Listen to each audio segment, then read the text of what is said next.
জামাতের নারী নেত্রীরা শুধু শুধু কেন নিজেকে ঢেকে রাখে?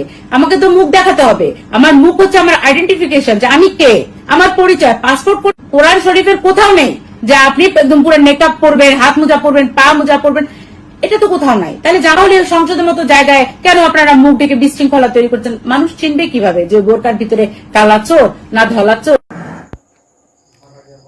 আবাসিকের কর্মী শান্তা ফারজানা 2 দিন আগে একজন তোর বেগুন ফাটালো, তাও তোর লজ্জা হয়নি।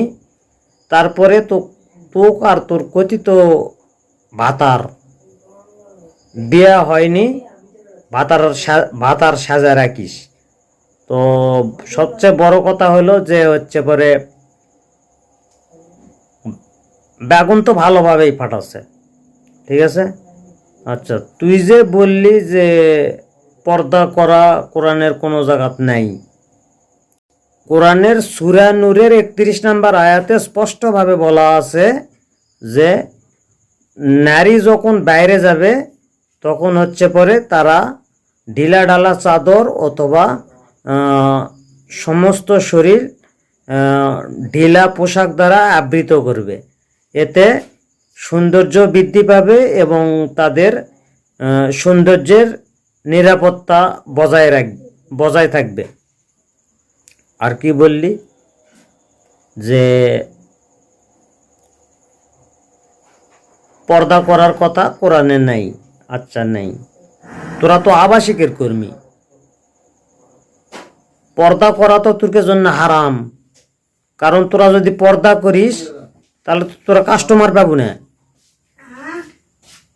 তোরা পর্দা করলে তোরা কাস্টমার পাবো না। তোরা সবসময় খোলামেলা চলাফেরা করার জন্য জোর দাবি জানাস, যাতে তোদের কাস্টমার আসে, তোদের ব্যবসা ভালো হয়। এই জন্যে তোরা চাস যে আমরা সবসময় উলঙ্গ অবস্থায় থাকি। আবারও যদি বাড়াবাড়ি শুরু করিস, এবার তো গেলবার তো বেগুন ফাটাছে, এবার কিন্তু বেগুন ফাটায়া বেগুনের ভর্তা বানাবে, মনে রাখিস। কোরআন সম্পর্কে জানিস না, কোরআনের আয়াত সম্পর্কে জানিস না, অযথা একটা করে কথা বলিস।